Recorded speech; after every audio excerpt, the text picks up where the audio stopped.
ఓం నమో భగవతే వాసుదేవాయ నమః. మన దేవాలయం ఛానల్ వీక్షిస్తున్నటువంటి ప్రేక్షక మహాశయులందరికీ నమస్కారము, శుభాకాంక్షలు. కళాపూర్ణోదయం రచయిత పింగళి సూరన. కళాపూర్ణోదయం చెప్పమని మన దేవాలయం ప్రేక్షకులు ఎప్పటి నుంచో అడుగుతున్నారు. ఇప్పటికీ కుదిరింది. ఏమిటి కళాపూర్ణోదయం? ఇది కల్పిత కథా వస్తువుతో వెలువడినటువంటి మొట్టమొదటి ప్రబంధ కావ్యం అని చెప్పవచ్చు. దీనిలోని ప్రధాన ఘట్టాలు సరస్వతీ చతుర్ముఖుల అంటే సరస్వతీ బ్రహ్మల యొక్క ప్రణయ వృత్తాంతం, తరువాత సుగాత్రి శాలీనుల కథ, అటు తరువాత కలభాషిణి మణికందరుల వృత్తాంతం, రంభ నలకూబరుల వృత్తాంతం, ఇంకా నారద గాన మాత్సర్యం. సరస్వతీ చతుర్ముఖుల పెంపుడు చిలుకయే కలభాషిణి. మధుర లాలసగా ఆమె జన్మించింది. సుగాత్రి శాలీనులే సుముఖాసక్తి మణిస్తంభం సిద్ధులుగా జన్మిస్తారు. వీరి కుమారుడే కళాపూర్ణుడు. కళాపూర్ణోదయంలోని శృంగారం 4 విధాలు. 1 దివ్యం అంటే సరస్వతి బ్రహ్మల ప్రణయం. 2 గాంధర్వం కలభాషిణి మణికంధరుల ప్రణయం. 3 మానవం అంటే సుగాత్రి శాలీనుల ప్రణయం. 4వది రాక్షసం, శల్యాసురుడు అభినవ కౌముదిని బలాత్కరించటం. కళాపూర్ణోదయాన్ని అత్యుత్తమ ప్రబంధంగా ఎంపిక చేశారు సుప్రసిద్ధ విమర్శకులైనటువంటి కట్టమంచి రామలింగారెడ్డి గారు. మరి ఇంత గొప్ప ప్రబంధ కావ్యముగా పేరొందినటువంటి కళాపూర్ణోదయం రచయిత గురించి కూడా కొంచెం తెలుసుకోవాలి. దీని రచయిత పింగళి సూరన అని కూడా అంటారు. ఈయన 16వ శతాబ్దానికి చెందినవాడు. తెలుగు సాహిత్యాన్ని ఏలిన మహాకవులలో ఒకడితను. శ్రీకృష్ణదేవరాయల కొలువులోని అష్టదిగ్గజములలో ఒకడు పింగళి సూరన. ఈయన గొప్పతనం తెలుసుకోవాలంటే ఈయన రాసిన ఇతర రచనల గురించి కూడా ఒక్కసారి తెలుసుకోవాలి. ఈయన రాసిన ఇతర రచనలు గిరిజా కళ్యాణం, గరుడ పురాణం, రాఘవ పాండవీయం, అలాగే ప్రభావతి ప్రద్యుమ్నం, ఇవి కూడా రాశారు. మరి పింగళి సూరన గారు ఎవరు, ఎక్కడి వారో కూడా తెలుసుకుందాం. పింగళి సూరన గారు నియోగి బ్రాహ్మణుడు, గౌతమ గోత్రుడు, ఆపస్తంభ సూత్రుడు, అమరనామాత్యుని పుత్రుడు. ఇతని పూర్వులలో ప్రసిద్ధుడైన గోకనామాత్యుడు పింగళి అనే గ్రామంలో నివసించడం వల్ల అందరికీ పింగళివారని వంశనామం వచ్చిందట. సూరన నివాసము ఎవరు స్పష్టంగా చెప్పలేదు, కానీ కవి చరిత్రకారులు మాత్రము ఈతడు కర్నూలు జిల్లాలోని నంద్యాల మండలం కానాల గ్రామ వాస్తవ్యులు. ఈ గ్రామంలో ఈయన పేరు మీద ఒక ప్రభుత్వ సంస్కృత పాఠశాల నడుస్తోంది. ఏమైనా ఈ మహాకవి రాయలసీమ వాసుడు అని చెప్పడం సత్యానికి చాలా దగ్గరగా ఉండే మాట. సూరన కృతులలోని కొన్ని మాండలికాలు, కొన్ని సామెతలు, కొన్ని వర్ణనలు, రాయలసీమ ప్రాంతాల్లో వృద్ధులు చెప్పిన సంగతులు ఈ విషయాన్ని బలపరుస్తాయి. అలాగే నంద్యాల పౌరులు సూరన వర్ధంతులు జరుపుకోవడం కూడా ఈయన ఆ ప్రాంతం వాడని రుజువు చేస్తున్నాయి. కళాపూర్ణోదయం ఒక ప్రబంధ కావ్యం కాబట్టి చాలా పెద్దది.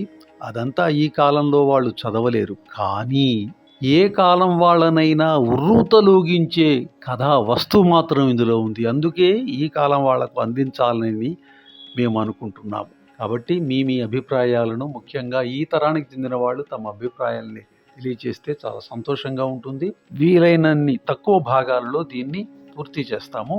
ఈ కళాపూర్ణోదయాన్ని రసరమ్యంగా మనకు అందించినటువంటి వారు ఫేస్బుక్ భాషా భారతి గ్రూపును నిర్వాహకులు మరియు సుప్రసిద్ధ రచయిత అయినటువంటి శ్రీ వింజమూరి వెంకట అప్పారావు గారు.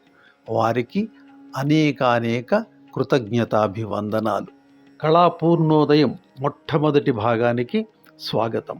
సిద్ధుడి ప్రవేశం. అది ద్వారకా నగరం, లక్ష్మీ నిలయం, విష్ణువుకి ఆట స్థలం.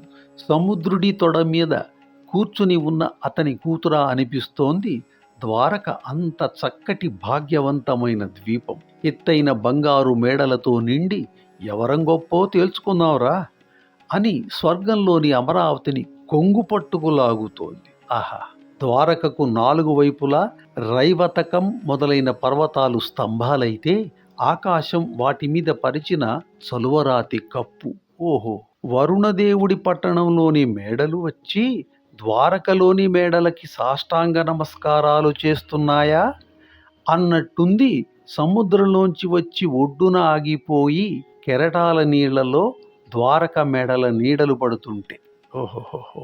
ఊరికి అన్ని వైపులా మొగ్గలు, పూలు, పుప్పొళ్ళు, పిందెలు, కాయలతో నిండిన తోటలు. నందనవనం వాటి ముందొక లెక్క పత్రమా. ఊళ్ళోని జనం సుగుణాల గురించి చెప్పాలంటే అందుకు తగిన మాటలు భాషలోనే లేవు. ఇక అక్కడి వేశ్యలు అందంలో అప్సరసలు, విటుల డబ్బు దోచటంలో మహాఘటికులు. ఎప్పుడైనా దేవతా విటులు వస్తారేమో అని చూసేంత ఎత్తైన మేడల్లో వాళ్ళుంటారు. ఈ విశేషాలని ఒక ఎత్తైతే మరొక ఎత్తువు విష్ణువు ఈ అవతారంలో 16,108 మంది భార్యలతో వైకుంఠంలో ఎప్పుడూ దొరకని ఆనందాలు అనుభవిస్తూ ఉండటం. ఆ ఊళ్ళో ఒక పడుచు పిల్ల పేరు కలభాషిణి. ఒక గొప్ప నటుడి కూతురు. అద్భుతమైన సౌందర్యం, మంచి గుణాలు, మాటల్లో గొప్ప చాతుర్యం. పేరే అదే కదా మరి. యమరంలో ఉంది. విలాసమైన చూపులు, చెప్పేదే ఉంది. మగవాళ్ళని చంపేస్తోంది ఆ చూపుల కత్తిపోట్లతోటి. అందుకే మరి ఆడవాళ్ళని కటారి కత్తులు అనేది. పాడటంలో, ఆడటంలో కనీ విని ఎరగని రతి క్రీడల్లో దిట్ట కలభాషిణి. ఆమె కొనచూపు తాకిడికి విటుల మనసులు, డబ్బు కూడా హుష్ కాకి. వసంతకాలం. ఊరు చుట్టూ తోటలు విరగబూసి విలాసంగా ఉన్నాయి. చెలికత్తెల్ని, దాసిల్ని వెంట వేసుకొని ఓ తోటకి విహారానికి వెళ్ళింది కలభాషి. అంతమంది ఆడవాళ్ళు, ఎక్కడ చూసినా పూలు, లతలు, చెట్లు. ఏమవుతుందో చెప్పాలా? నవ్వులు, కేరింతలు, హాస్యాలు, అపహాస్యాలు, ఆటలు, పాటలు, మొక్కల మీద, చెట్ల మీద కూర్చుని కథలు, కాకరకాయలు. సరే, ఆటలు అయిపోయాయి. ఇక ఉయ్యాల ఊగితే బాగుంటుంది అనుకుని తీగలతో కట్టిన ఉయ్యాలలెక్కారు ఆ భామామణులు. పాదాలు ఆకాశానికి చాపి మంచి ఉద్ధృతంగా, ఉత్సాహంగా ఊగుతున్నారు పైకి, పైకి. సరిగ్గా అప్పుడే ఏమైంది? ఆకాశ మార్గాన అక్కడికి వస్తున్నాడు. ఎవరో ఏమిటో అంతా ఇప్పుడేనా? వచ్చే భాగంలో, వచ్చే వీడియోలో విందాం. మరి అంతవరకు ఈ భాగాన్ని మీ బంధుమిత్రులకు అందించి వారికి కూడా ఈ విషయం గురించి తెలియచేసి వారందరి చేత మన దేవాలయం ఛానల్ని సబ్స్క్రైబ్ చేయించి ఈ కథల్ని క్రమం తప్పకుండా అన్నిటినీ విని మీ అమూల్యమైన అభిప్రాయాలని, అనుభూతుల్ని, అనుభవాల్ని మాతో పంచుకోండి. అంతవరకు సెలవు. స్వస్తి.